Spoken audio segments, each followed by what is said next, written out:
Are you looking to connect to other Overwatch players just like you? Be in the know with the latest news around the game and the league? You're in the right place. Welcome to Overwatch Recall, connecting you with Overwatch podcasts. With your host, Glen Totemlydrunk Smiddy.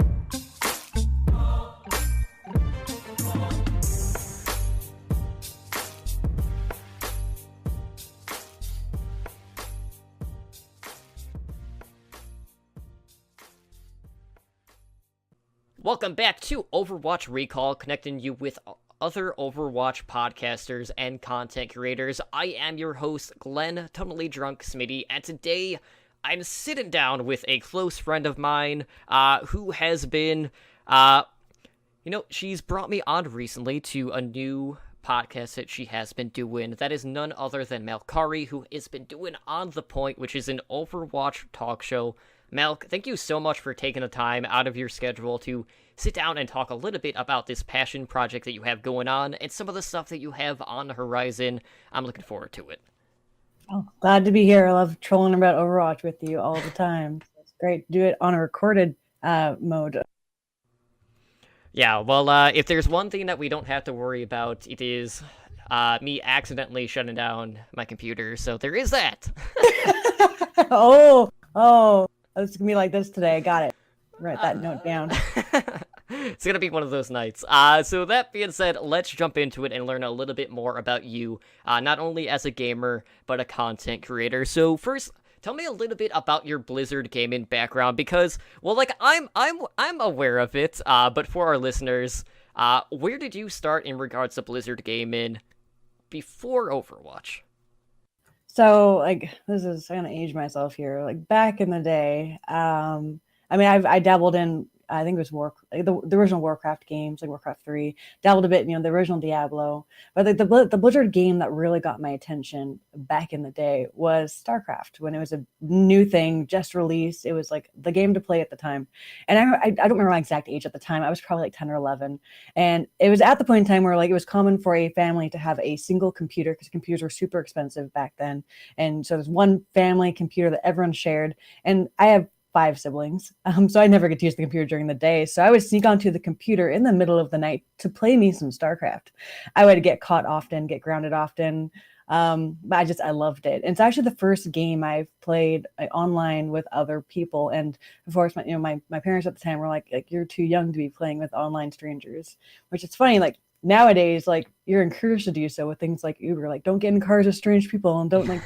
But now you can order a strange person like through internet to come to pick you up and you get in the car. Like it's just the times have changed. But back then it was not the great thing to do. So StarCraft was like the first real Blizzard love of mine. I still love it. I still play it, but not as much as Overwatch.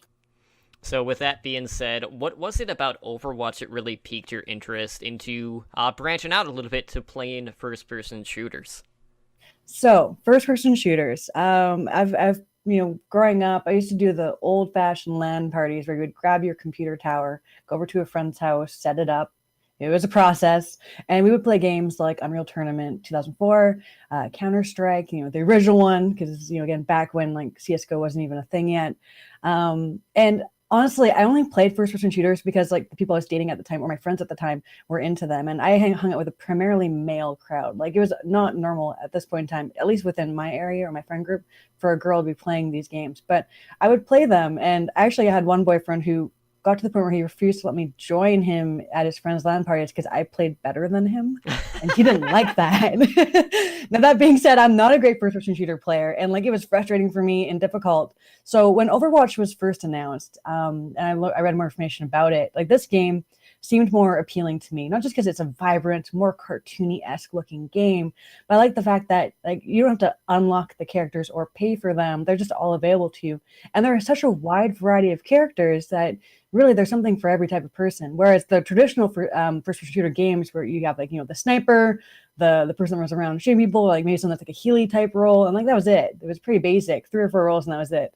So I think Overwatch is definitely more friendly to those that aren't necessarily into first-person shooters, but it's an easy way to get into it and really enjoy it because of all the different functions and abilities of different characters and backstories and personalities and colors and all these fun things. So Overwatch is I was just interested from the start when it was first announced.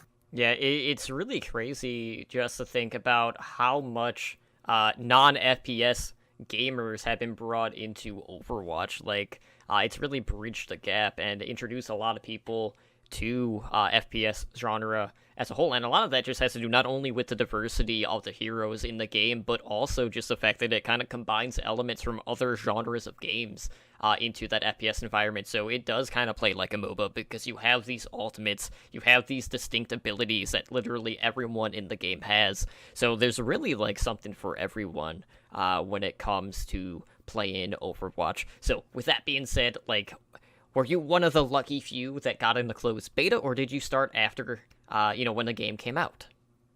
Womp. So I didn't get into the beta, and I was bummed out about that. I really, because like I said, as soon as it was announced, like I knew this was a game for me. Like Goosebumps, everything. I wanted to play, but I had to wait till it officially came out to try. I think it was like 2016.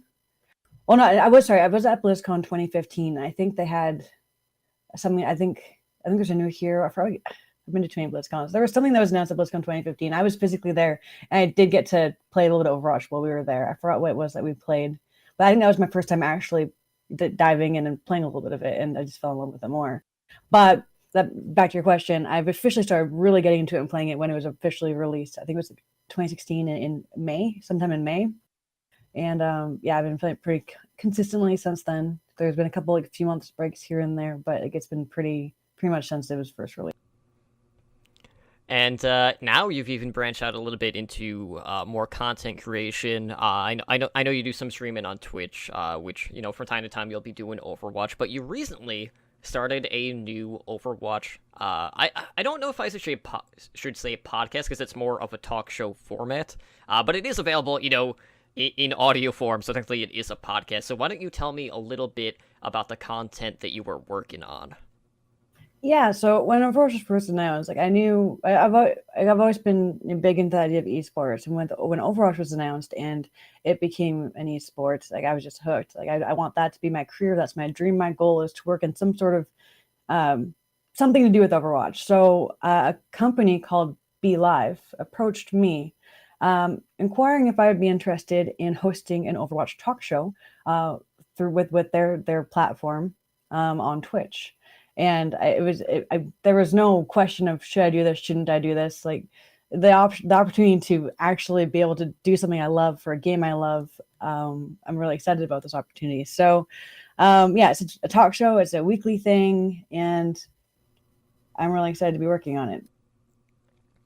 So it is worth noting that your talk show On the Point is live every Sunday at high noon. That would be Pacific time.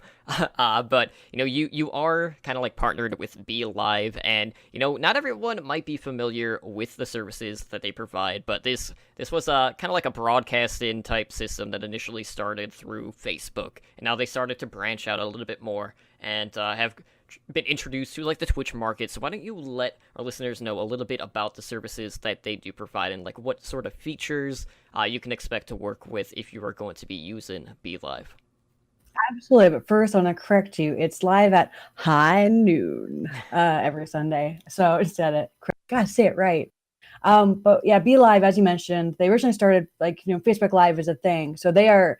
I always word this incorrectly because it's not a software. They aren't a program you install on your computer. It's entirely web-based. So it's a platform that originally you could use to stream on Facebook Live, and has all these different functions and things, which I'll dive into in a second. But Be Live has now broken into the Twitch market. They're wanting people that do talk shows and such on Twitch to use their platform because of the easy functionality and how awesome it is. So what Be Live is, like I said, it's web-based. So you need to install anything. It's so easy on your CPU. I mean, as a Twitch streamer, I've used, I won't name names, but I've used some softwares that ate my CPU usage. Like it killed my computer to stream with this platform, with the software. So it's exciting to see Be Live because it's entirely web-based. Your CPU isn't even touched, really. And it's so simple. At a click of a button, you can change the format of the screen, of your webcam and your guest webcams. You can have multiple guests. I think it's up to 4 on the talk show format on Twitch. You can have up to 3 other people with you. You can share your screen. So if you're doing a talk show and you want to show your viewers a picture or a web page or scroll through something or just anything, you can do that. It's all super simple. So those that and so for those that are maybe are like, in the older age group, they're not so tech savvy. This is definitely a good website for them to use if they're interested in having talk shows, because it's so simple to use. It's really hard to mess it up. Like all you gotta do is hook your Twitch account with it, and you log in, and they already have like pre-made like borders you can use, color schemes you can use. Just choose what colors you like, and then you just press start broadcast.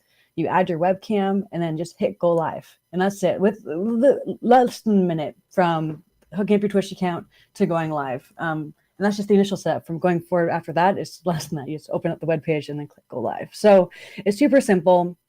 It has functions like with Twitch chat, it's hooked up in it. And as people are talking in Twitch chat, if you really like a message someone sent or a question they asked, you can actually just by one click of a button, just click on their message, and it'll appear on the live screen. So everyone can see it. So if they're watching, for example, if they're watching it after it's no longer live, they're watching a VOD of it, they can see what the person's responding to. It's just the entire overall theme of this BeLive.tv software, or website rather, is it's just so super simple and light and easy to figure out and use. And I personally love it. And I'm so glad I get to do this talk show with this, because I can worry more about my content and prepping my content each week than worrying about, oh no, will the program work? Oh, can my computer handle it? Will there be issues? It's just so simple. That being said, if you actually turn your computer off during a BeLive stream, then things get funky. But that's not BeLive's fault. That's your fault for turning your computer off, and I don't recommend doing that. Yeah. So just a quick story about that. So I actually guested on the point for your debut episode, and during the debut episode, there was at one point where your Bluetooth headset stopped working, and this also kind of happened like when we did something like a night before, like just doing like a tester of things, and that happened then it happened on the live show, and then you accidentally turned off your computer, and then there was this really awkward like 5 to 10 minute period where the BeLive room in the browser was still up, so like we still had the cameras going. It was just focusing on me at the time. And then it was just a situation where I was just in a period where do I just continue where we left off? Do I work off of what you had just said? Do I just continue based off of where we were in the format? Like, what do I do? Do I just interact with the Twitch chat? Because as a guest, you only have so much to work with here. And it got to the point where you got back on. You weren't actually able to get back in the same room. So there were a couple of hiccups that we had to work through, but it was definitely something memorable to just remember, take note of, and no first episode is without some sort of tech gaffe out there, and that just happened to be it. And you were just fortunate that I was there, so I was there to uplift the crowd a little bit for everyone that was viewing on Twitch. So it's definitely a story that I get to tell other people, but it's been smooth sailing ever since, so there's always a positive takeaway from the experience, and you're more familiar with how to go about, a situation like that if it were to happen again. Not that it will, but fingers crossed. Fingers crossed, knock on wood. I'm lucky that I had you as my first guest when that happened, because you're experienced in doing podcasts and shows already, and you took over like a champ. And chat thought it was hilarious. I think I was the only one panicking. I'm like, oh god, I gotta turn the computer off. I'm so stressed. I want to cry. But yeah, that's definitely a story that we're always going to tell. But yeah, if anyone listening to this, do not turn your computer off during any show or podcast talk show thing you're doing. It's not recommended with BeLive because it's web-based and it's not a software on your computer. When I turned my computer off, that's why the show kept going, because the internet, the website is still fine. It's just my computer that was off. So it passed the lead over to you, and you got to take over for a bit. So yeah, we learned something new. Now we know what BeLive does when the host accidentally drops out by turning their computer off. Yeah, it's a one and done experience, and there is no looking back at this point. But let's talk a little bit about on the point in regards to the show structure and the format. So it's basically like you aim for that 30-minute period. You have the chat interaction going on. Usually you have a guest on to talk about a certain element, whether it's like a hero design, and learn a little bit more about that. And you do some other stuff in regards to giveaways, things like that. So why don't you like walk me through like a typical episode of On the Point? Yeah, so On the Point is my first talk show that I've personally hosted and done. I've guested on a lot of things. I'm guesting on this podcast, but it's a new thing for me. So, I mean, as you know, you helped me actually come up with the format that I made a few tweaks to it, but it's the main format that I use because it's excellent. And for those listening that don't know what On the Point is, so as you know, it's an Overwatch talk show, but specifically an Overwatch talk show targeted towards the more average casual Overwatch players. So out of all the competitive players, most of the people are in that gold, silver, and bronze range. So that's what the show is geared towards. So each episode is focused on a specific hero or a specific map, or I have an upcoming episode at some undetermined date that's actually with a coach of a team, and he's going to talk about specifically, what it's like to coach an actual Overwatch team that plays somewhat professionally together, and how to better work together, and like the trials and tribulations of over time continuing to get along with your teammates, and different strategies they use to keep on going and kicking butt. So a typical episode of On the Point is, I come on, I say hi, just as this is today's episode on whatever topic it is. I bring the guest in, we introduce the guest, and they get to plug their social media, their website, their podcast, whatever it is that they're doing. They get to do that. Every show I give away loot boxes for people active in chat. I don't use a bot to randomly pick someone. I don't want to encourage people just to be there just because, there's a chance they might win loot boxes by a bot picking them just because they're there and they can type a keyword in. I'm purposely doing it where I am watching chat during the stream, and people that are active, asking questions, being just overall generally nice to other people in chat. I handpick people and say, you deserve loot boxes. So that's been pretty well received so far. It encourages people to be there, be present, and communicate and ask questions. A lot of the guests I bring on, all of the guests I bring on are very experienced Overwatch people, players, grandmasters, top 500s, those type of things. So it's a great opportunity for people to ask questions about that specific hero we're talking about that day. And the guests have no problem answering them and giving more insight and tips and such. So that's pretty great. I love involving chat in each episode, because there's a lot of talk shows and podcasts where you don't get to really communicate with people that are talking to you. They're more talking at you, and that's fine. That's an okay format. Sometimes you're going about your day, you just want to listen to something, but I really want to push that, the interaction where you're involved and included, and you feel like you're part of the team. Yeah, and in some situations, like I know recently you had the Lodge Viking on, and I introduced him to a certain terminology that revolved around the core hero that he plays, because he plays Orisa as his main hero, and I introduced him to pulled pork, which is what you basically call the Orisa and Roadhog tank combination. So there's some little nuances where you can even enlighten some of the guest hosts that are being brought onto it. But with that being said, like what's your overall goal with On the Point? What are you trying to achieve with the show? So I'm definitely not trying to compete with those top level shows that are talking about the competitive scene, the metas, and all of that. I'm more geared towards helping people that are stuck in the silver, gold, bronze range to crawl out of that and climb the competitive ladder, do better, play their characters better, but also be better players themselves. And by that I mean learn how to be non-toxic, how to work well with a group of 5 people that you've never met before in order to achieve a common goal, to get on the point together, so to speak. So that's the role, theme, and goal of the show, is to help you play better, but also be better while you play.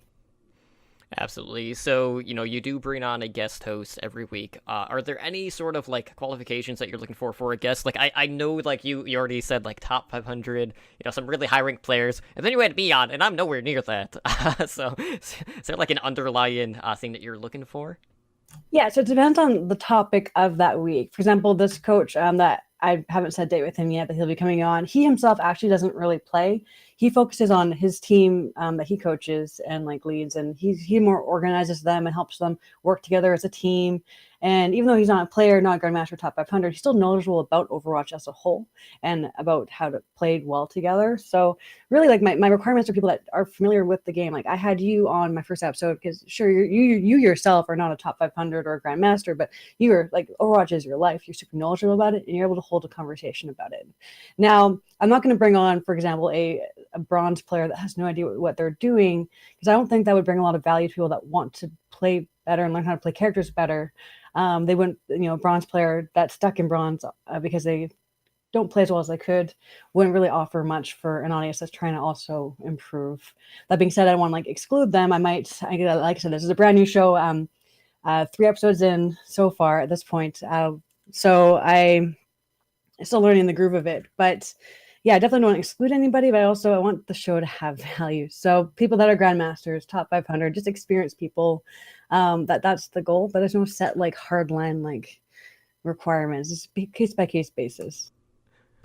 So let's shift gears here a little bit, because you are a Vancouver native, and recently, there's a pretty big event that happened in Vancouver where they announced Vancouver's Overwatch League franchise, both like the brand and the reveal, and you were there on location when this was happening, and they did this at the Vancouver Canucks game when they were playing the Dallas Stars, which is hockey, if people don't follow hockey. And I remember when you DM'd me saying that you don't really watch hockey, and I had like one of those moments where I was like, "What are you talking about? You're Canadian, isn't that like a cardinal sin in Canada if you don't watch hockey?" Like it took me by surprise.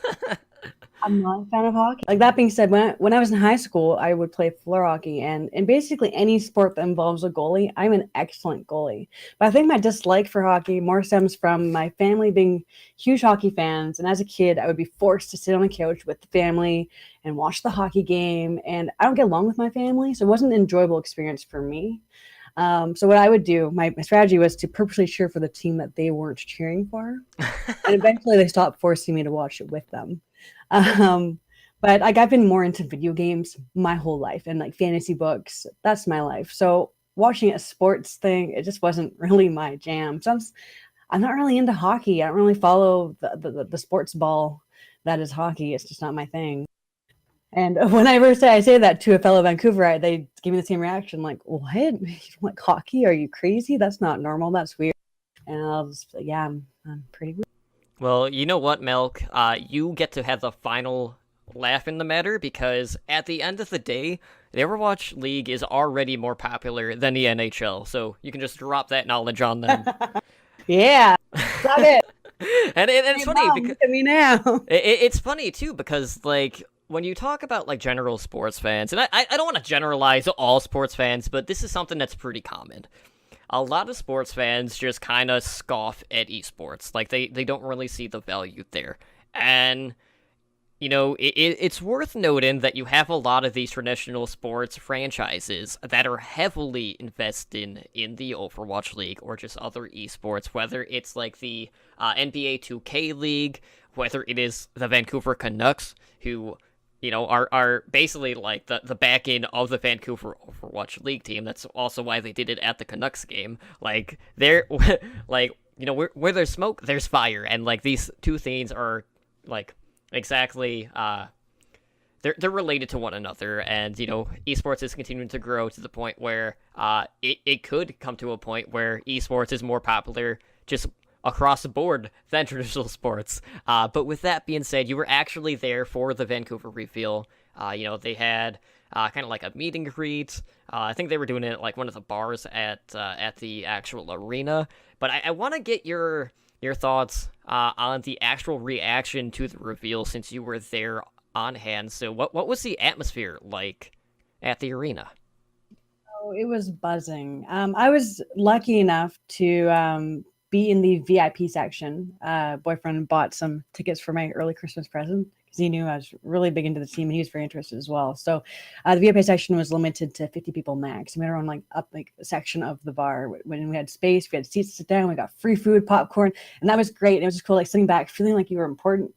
And what's cool about the VIP section is that 2 of the large tables were reserved, sectioned off, so to speak. And we knew why, because the players, after they initially came out, they came in like up there with us and like sat down. We got to take pictures with them. I got to high five most of them, and that was cool. But the overall vibe, like in the non-VIP section, everyone just like kind of had to stand around, but it was packed. Like you could not walk through the crowd without bumping into everybody. There was no personal space, but no one seemed to care. Everyone was just talking, and it was so cool being able to turn to literally anybody there to talk about a game we all love, Overwatch. So I made a lot of new friends. I got to turn to people and say, "Hey, who's your favorite hero? Who's your favorite hero? What are you looking for? What do you think this reveal is going to be?" Yada yada yada. So when the reveal finally happened, actually backtrack a little bit. Harsha, the team organizer, we were all laughing because he came out a couple times, or a few times rather, before the official announcement. The first time was 25 minutes prior. He's like, "Hey guys, how you doing?" He got the crowd all hyped up, got us cheering, and we didn't do it loud enough, so he made us cheer again. And he's like, "Yeah, I just want to make sure you're all doing good. This isn't actually the announcement. You need to wait longer." And I'm like, "Oh." And then like half an hour later, he comes back up. He does the same thing, gets us all hyped, and he's like, "Yeah, I'm just checking on you guys. The announcement's been a bit delayed, so you just need to wait a little bit longer." At that point, we're all getting very antsy. We're like, we want to know. Apparently, there's something in the game. The second intermission was a bit more delayed than they originally planned for it to be, because the team was announced during the second intermission of the hockey game. On the ice. So we had to wait even longer. It was just funny every time Harsha came up. So the third time he came up, we were kind of like all like rolling our eyes, like, "Oh yeah, here he is again." But that's when the announcement finally happened. And the vibrations, the buzz, the chatter going on, it was just a cool experience being just, and it was packed. So there's a lot of local Vancouver fans, and there was a huge line. There's a lot of people that didn't even get to go into the reveal party because there just wasn't enough room for everybody. The line went around the building of the sports bar at the Rogers Arena. So it's a huge thing. That is absolutely awesome. So, talking about Vancouver's Overwatch League reveal, we do know that they will be known as the Vancouver Titans. They have this Bigfoot or Yeti, depending on how you want to look at it, logo. Confirmed Sasquatch. They're all relatively They all look the same. Yeah. Whatever they're deciding to identify as on that day. I mean, all are acceptable, but they kind of like kept the Canucks colors of the blue and the green. They made the green a little bit brighter, or like more neon compared to the traditional Canucks green that they have in their uniforms. And then they also had these really amazing videos where they introduce all of the players, and I have to say, like, out of all of the reveals, and yes, I'm going to be slightly biased because I followed this team for a long time before they were signed to the Overwatch League, they did a better job than every other reveal that I've seen, because you actually got to know every single player on that roster, and all of them got, like, a fair amount of time to be on camera during this reveal, so I thought that was awesome. But I want to get your thoughts on not only the name, but, keeping true to the Vancouver colors, to the logo, and then I want to get your thoughts on just the production value that we got to see with the reveal in itself. Sure. So just noting that the colors that were chosen, like you said, very much represents the Vancouver area, Vancouver Canucks, because actually it's like the company that owns the Canucks owns this Vancouver Titans as well. The green is lighter because of in the Pacific Northwest there's also the Seattle Seahawks, which I believe is a football team. No one knows who they are. They're just a small team no one knows about. But in their logo it's a brighter green, so I think that's why they went with the brighter green, to kind of incorporate the whole Pacific Northwest sports scene. That's my take on that. I love it. I love the blue and green. They're two of my favorite colors, and I love bright colors. And a lot of people speculate, oh, the green's too bright, it's obnoxious. But I mean, the primary color is that darker royal blue or whatever it is. The green is more of just the highlight color, secondary color of the overall color scheme. I think it works together well, and I think it represents Vancouver and the Pacific Northwest area region as a whole. It's a good choice. I love their choice of the Sasquatch for the logo. Originally, we all thought it was a Yeti, but they confirmed later it was a Sasquatch because for anyone aware of Canadian lore or lore in this area, Sasquatch is like its thing. Like the Ogopogo in Kelowna, like Sasquatch is like this mystical thing. So they really tied it in well.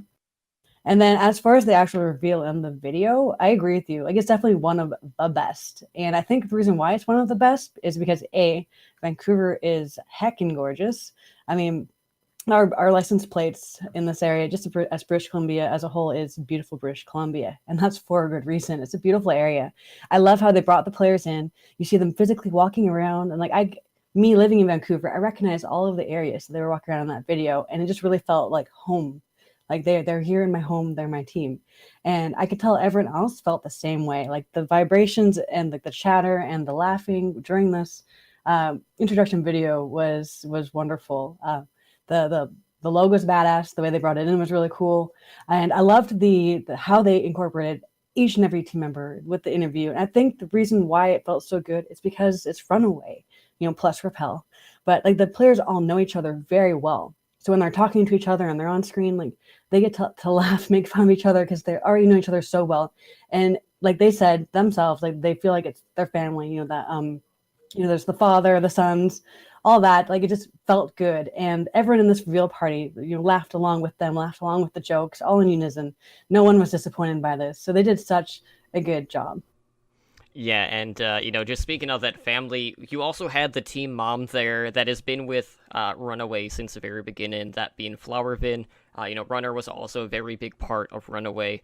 And this has been a team that has essentially been, it's not signed to, like a huge organization, endemic esports group, who have really stood the test of time against some of the juggernaut South Korean teams over whether it was Apex or currently in Contenders Korea, and to see them kind of like get signed immediately after their championship win was awesome to see, to the point where, now like you're not only able to see Runaway as an unsigned team basically start over from scratch, bringing in, new players, some new unknowns, to now being able to follow that original roster into their next venture into the Overwatch League. Like that's something that I'm going to be fully invested in. But Flowervin was actually there with the team in Vancouver, and they did a meet and greet. So can you tell me anything about that? Like, how long did this meet and greet kind of go on for?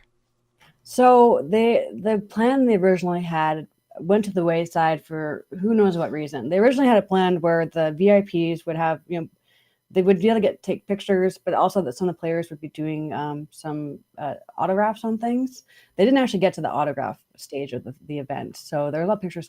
So it wasn't really much of a meet and greet. Like they were sitting around the table, and I don't think I've even put. No, I think I posted the picture on Twitter. It's just like me and like leaning down in front of the table with the whole team sitting behind it.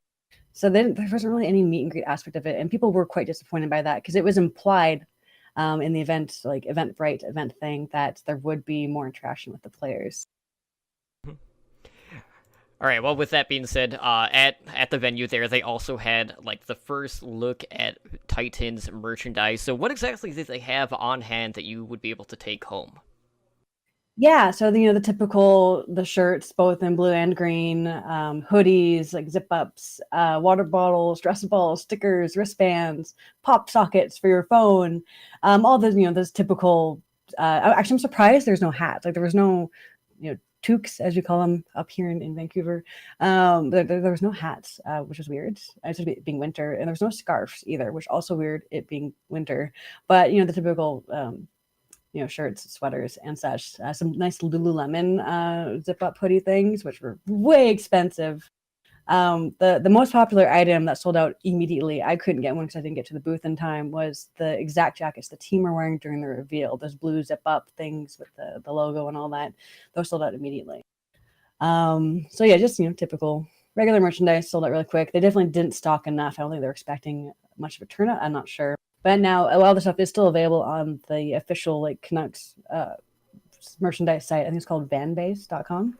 Yeah, which I was actually just going to bring up because I've already been on this website and ordered my my Titans t-shirt in the blue, which for me, I'm in the United States, and this is a Canadian-based company, obviously, because you can tell. Well, for one, just based on the URL, which is vanbase.ca for Canada, /collection/Vancouver-Titans.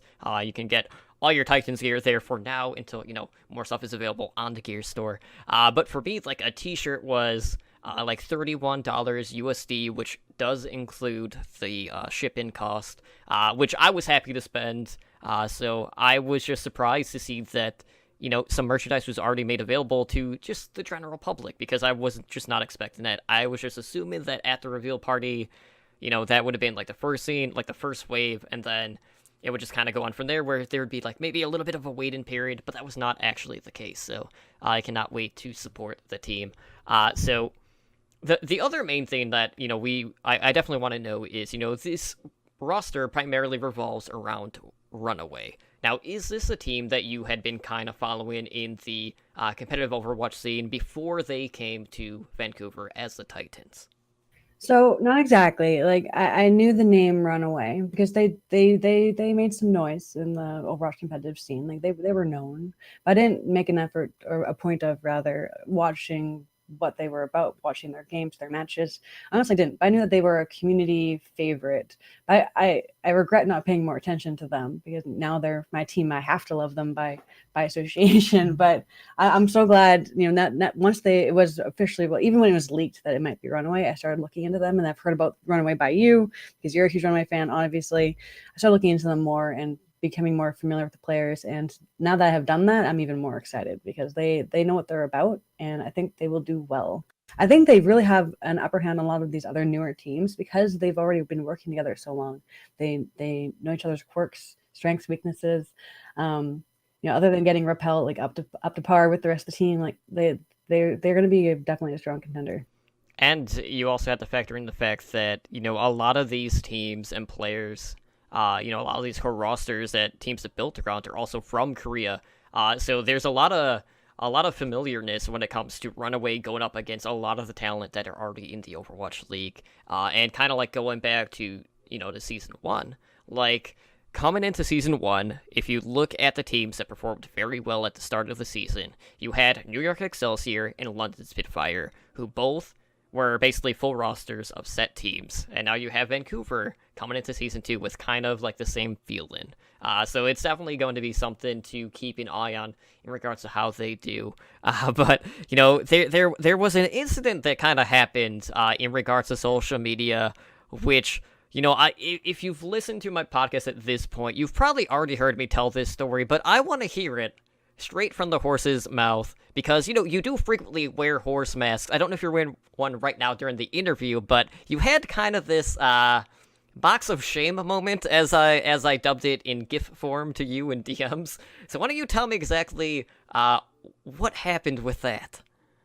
Yeah, so I'm not wearing my horse mask. It is within arm's reach at all times, though. I could put it on if I wanted to. But so what happened was, I got the idea of doing a blog and a podcast that followed just the Vancouver Titans team.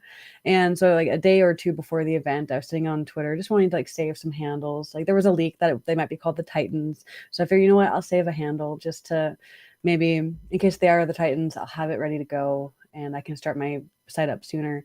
And little did I know that the actual team wanted that exact handle. So people were asking, like once the team was officially announced as the Vancouver Titans and they switched their Twitter handle over, everyone was asking, why is there an underscore? What's this other person that has the actual like Titans OW handle? And that person is me. I'm that jerk. Total innocent reasons. I had no idea that they would take Titans OW. I had no idea they wanted it. So at the event, I took my phone. I walked up to Harsha, the team organizer, and I showed it to him. I'm like, Harsha, this is awkward, but I have your guys' handle. Do you want it? I'm not interested in keeping it if you want it. Like this was not something I intentionally wanted to do to be a jerk. And he the look he gave me, like he wasn't amused. He wasn't upset either, but he's like, oh, great. So he told me like he'll reach out to me later. They might just switch to an entirely different handle altogether, which turns out they did. They took, I think it's Vancouver Titans is what they are now. But that initial moment I realized, like as soon as the announcement happened, I was scrolling through, I had my phone in hand, scrolling through, I saw that they changed their handle. I saw that underscore and I cringed. I showed it to the people next to me that I had only met at this event. I'm like, hey guys, this I'm a jerk. And everyone thought it was hilarious. Everyone was laughing. So big oops moment, but thankfully it was followed by laughter and not too much anger or upset. Yeah, and there was that day period where I was just doing some playful jabs and trolling you about it, and it was definitely one of those moments where it was initially like one of those moments where I just shake my head and like I can't believe someone that I know did that, to just being like I know something that a lot of my other podcast peers don't know in regards to the actual reveal. So it was definitely something that we're gonna look back upon and get a good laugh at. But at least they got all their social media stuff kind of situated at this point, so that guilt that you may have had at one time is now, washed away. Very momentary guilt, because now that they've decided on a different handle, I get this badass handle and badass website name for my Vancouver Titans blog / podcast. I win. In the end, I win. So with that being said, you're planning on doing a blog post as well as a Titans specific podcast for the Overwatch League.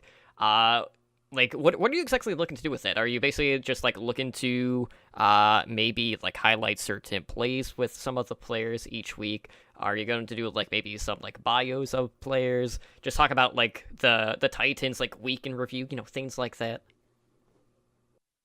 Yeah, so I'm still in the very early planning stages of this, because it was only a few days before the event, that reveal event on December 1st, I decided, you know what, this is maybe something I want to do.